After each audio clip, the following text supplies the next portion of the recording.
Hello, everybody. We are back for our weekly leadership lunch chat with Jen Wilson and myself, Amy Vetter.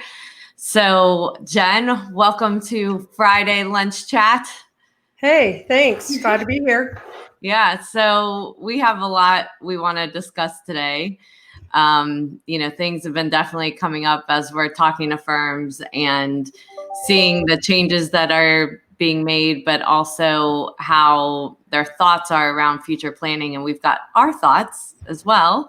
So you want to get started with some of your observations and I'll chime in here. Yes. So I think I'm going to start with the thing that's bothering me right now. Okay. Let's just get it off your chest right now. So more than one thing that's bothering me, but the big thing from today, my today's irritation. So yeah. I saw an article that talked about, changes in the profession because of the crisis, and kind of an experienced consultant to the profession expressed that they thought that we were going to see a 180-degree turn away from away from advisory to compliance, and sort of like the rise of compliance. And boy, it's going to be back more than ever before. And I'm not sure about advisory and consulting and whether you should be focusing there. And that made me a little crazy. I have to confess it. It bothered the heck out of me. And the reason it bugs me is I don't doubt in an economic downturn, it is common for compliance services to be steady and consistent. And it's also common for small clients to carry more weight in a firm than large clients. Yeah. Large clients will contract quicker and work from them dries up. So that's not uncommon. I don't disagree with those ideas. But I think that it's insane for firms to think, oh boy, we shouldn't be investing in advisory or consulting during this downturn. First of all, clients need help. Yeah. PPP and SBAP. More than any time, I think right now, there's been so much concern about, jobs are going to be automated and so forth. And I think if any time accountants and CPAs and financial professionals, the human side, the expertise has never been more valued than now. I mean, it's proving of why it's so important. Yeah, I mean, SBA, PPP, CARES Act as just examples of advisory and consulting that was like emergency required. Clients need help pivoting, figuring out new business models because the old ones don't work. The old paradigms aren't valid.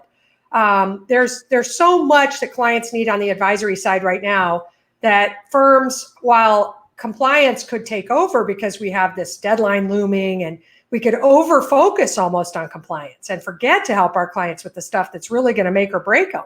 Right. And so that bothered me. But also there's another thing, kind of, if you think a little longer range, like 6 months or so, like people thinking maybe there isn't so much emergency help our clients need, right? Things are settling down into some kind of new normal. Well, I don't want firms to forget that there are still people out there with designs on the compliance service that are automating it. Yeah. We plan to automate it and dramatically reduce how much of it we're doing. And that's coming. That disruption we've been predicting is coming, COVID-19 or not. It's going to come. So firms have to double down on advisory, in my opinion, not think that they back away from it. Well, and I think it's time management as well, right? Because there has been extensions put in place. There has been ways for the compliance side of the business to be balanced with the human sides of our subject matter expertise that small businesses so badly need right now. Yeah. And it's easy to kind of go to what's easy.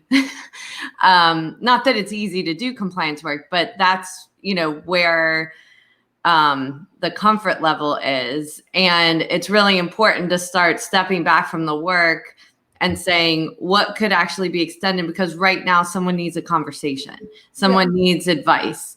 And this is the time for forward planning, because whatever business plans any business had looks different, whether this benefited you or hurt you. Right. What everybody needs right now is to sit down with somebody and just independently talk about what I need to kind of rejigger all of the things I thought my business was going to look like this year, and how do I survive? Right. Well, and the thing is that, I'm looking at it a little bit like Stephen Covey's quadrant 2 versus quadrant 1.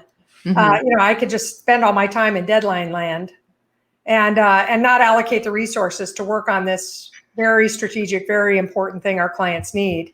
And then I'm getting sort of affirmation that maybe advisory is not going to be as big as we thought it was. I just don't want people to listen to that. I'm worried about that. So that's one thing that I woke up today sort of bugged by. Yeah, I get it. I think another big issue that has come up this week that I've heard, I know, and I'm a business owner, you're a business owner, the struggles financially right now of, trying to keep your business open, keeping it viable. The financials have changed, whatever you planned for cash. And you're also trying to, make sure that the people that work for you can still work for you. There's some really harsh decisions happening right now. And I think what's weighing on me is some of the things I'm hearing. Is it measured decisions based on, is this an opportunity to eliminate people? Is there really a financial problem? Or is this an opportunity to really show that you care, that you're trying to make things work, that you look at other places in the business to chop costs, but you're making sure that people's livelihoods are intact? And, not only, is there a lot of cost cutting with people, which, you got to think about long-term effects of cutting people, because the fact is you're going to need them at some point. And so getting that knowledge base back is really, really hard, and that loyalty. But then secondly, when you start cutting salaries, and if this was just something that you're using as an excuse to cut salaries right now when people have no other choices, the problem is long term, that doesn't mean they're going to come to work happy. Yes, they may be happy to have a job, but they're kind of over a barrel. And secondly, when you get out of this situation, what happens now? Like, Are they going to be happy employees? Are they going to feel like you were loyal to them during these times and cared about them and their families? So there's a lot of impacts to these decisions that might seem like an opportunity, but it's really stepping back from the business and looking at all places that you can cut expenses and really look at the financial viability of the business before you start ruining employee relationships or how people feel. Yeah. Well, and I none of us envies the big firms and the tough decisions that they're faced with. Their monthly cash nut is significant, and pushing the personal filing deadline created a cash trough. Audits being placed on hold because clients weren't paperless or weren't remote ready or were in crisis themselves and couldn't focus on the audit. There's some real cash challenges that the big firms face. And so I understand them having to make these tough decisions. I do. And I always try to counsel my leadership teams to think about the entity, as this group of stakeholders, clients, talent, shareholders, and the community that depends on that firm. And you've got to keep the entity healthy first and foremost. So I do think firms have to be careful with these decisions, super careful. And the first thing is, if we're going to cut costs at all, the first place we take the hit is partners take the hit. I always say big dogs eat the dog food first. So the partners have to take that draw hit. I know some firms that didn't take a draw in April. The partners didn't take cash out of the business, but some are just doing kind of a steady reduction percentage per month. And it's okay to let your team know that you've done that. Right. And then of course, I think that needs to be emphasized right there is being very transparent that you're doing it as well. If you're going to take the hits other places, else there can be a perception that it's just going one direction. Yeah. Well, and this is a little bit of maybe the difference between thinking and feeling and that personality thing, but I do come at this a little bit like, if we have to cut costs, most firms have been conflict avoidant and have allowed poor performers to persist. They have some problems in the business they haven't solved because they've been too nice. And if we have to cut any staff costs, we have to go there first. Right. It's really difficult to take high performers and cut their pay. Yes. I think it's appropriate to cut bonuses right now. If the firm's not going to make money, partners are taking a hit on draws, we say, we don't think we're going to pay bonuses this year. Right. You try to take it in a place where we could, where it was sort of optional spending on talent. And then you look for sort of poor performers or real problems in the business, if there are any. But I know there are a lot of firms trying to keep their whole team intact, keep everybody's livelihood intact. There are some firms who feel like that's going to be a competitive advantage. They're saying it every day to their people. They're working night and day to do it. And I admire that. I think that's great. I don't admire keeping poor performers long term in the business, right? But through this, a lot of people, some firms are thinking these people can't find another job right now. Right. And so I'm going to hold on to them. And so there are different philosophies. Yeah. And I just want to make sure that the firm is trying to first keep the entity healthy and put the entity first. And then the partners are taking that, generous stance to give from their own wallet first. And then after that, there's lots of different ways to handle the cash trough. Yeah. And by the way, one of those ways is to work on generating cash. And a lot of firms aren't focused on their cash generation and cash management policies like they should be. They're not taking e-money. They're not taking deposits. They're not, telling everybody that they need to bill and collect promptly, like more promptly than ever before. So there are other things we could do also that would help that entity not maybe have to make the cash cuts that might be necessary. Well, and it goes back to where we started with advisory, right? Like this is also an opportunity to look at new services that could be really helpful for your clients, and brainstorm and have that team brainstorming together, that you don't have to do it alone in a silo. Right. That the people that are closest to their clients are actually going to have the best ideas right now to come up with ways to help them, and that can be really valuable. And maybe, whatever fee structure you used before might not be viable at this point for add-on services. So it's even getting creative in how you price and work with your client. Yeah. And package. Yeah.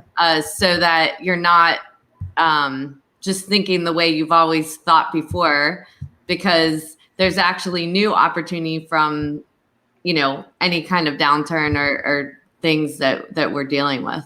For sure. And I want to say something on that about SBA consulting and PPP consulting. I'm not an expert on the regs, but I know that when the first wave hit, it was like a gold rush. It was nuts. We didn't really understand the rules. Everybody was, reading different guidance every day, had to do a lot of research for clients, had to do a lot of consulting for clients, had to do a lot of analysis for them to get them the data they needed so that they could fill out their PPP application. All of that has to be recovered somehow, or should be recovered. And so, I saw a lot of Twitter traffic and stuff saying, well, we can't take the 1% because we're not an agent for the bank, and we can't we're not allowed to charge for the form and filling it out. So I guess we're going to have to do all this for free. No, we should be telling our clients about the compilation consulting and the advice we're having to give them and the coaching over the phone. For the second wave, at least, we should try to recover from the first wave. But if you didn't charge for that, for the second wave, we should manage expectations up front and make sure that we are billing for that time. Firms should recover that time. And obviously, there are some clients who are hurting so badly, you'll never recover it. But most clients, especially those who got funded, would willingly pay an advisory fee for the help that you gave them. I know I paid my CPA for the help that he gave me.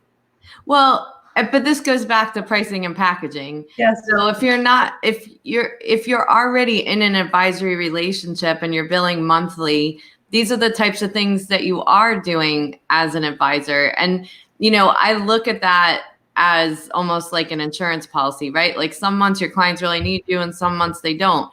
That's why you set up pricing that way, so that in these times of need, it is covered, because there's other times that they don't need you as much, and Right. so that is really important to evaluate your pricing policies, because if you were billing by the hour and you're writing all that time off because you feel uncomfortable to ask for that price because of the situation people are in, it now is the time to relook at your client relationships. And it's another way to come out of this and say, look, because of all this, I understand that, the issues that you're in, and I want to make sure that I'm a partner in your business going forward. And we're going to create a monthly package where we can have these kinds of discussions on a monthly basis. If anything, you've proved that this is why someone would pay you monthly, right? And you can recover it that way versus trying to say, I'm going to,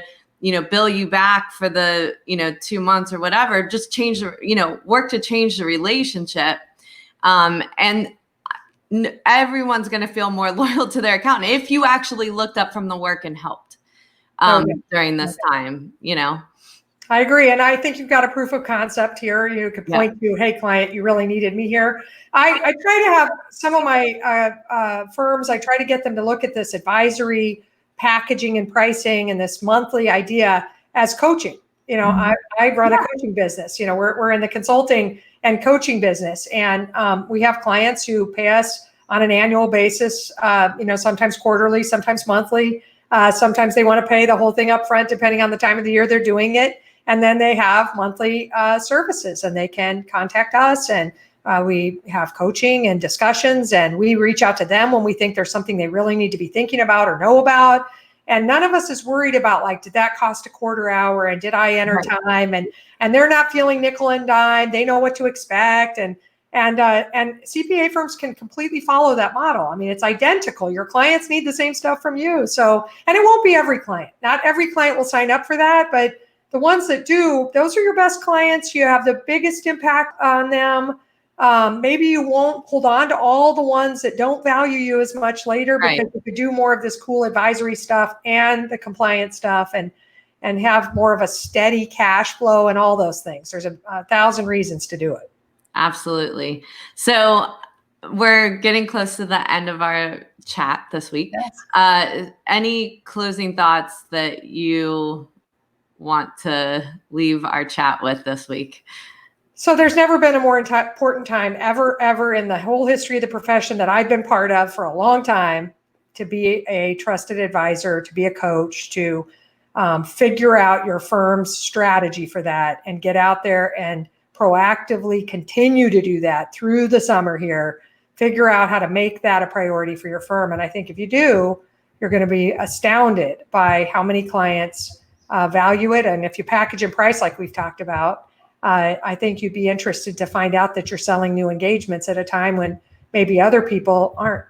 Yeah. And I would just leave everyone with being human during this, is that not only, as leaders, do we have to walk in and be transparent and talk about what's hard, even talk about it with our clients as well. Like, sometimes they can look at us and think, oh, well, we've got it covered, and they don't. We can talk about our own struggles and what we're doing, but also being human in the business decisions that we're making as well, and making sure that we're not just looking at a short-term hit, that this isn't knee-jerk decisions, that we're looking at the long term for the business, for the people that work for us, and that we show our heart through this as well. Awesome. Well, it's been great being with you today. Yep. So we'll see everyone next week. See you then.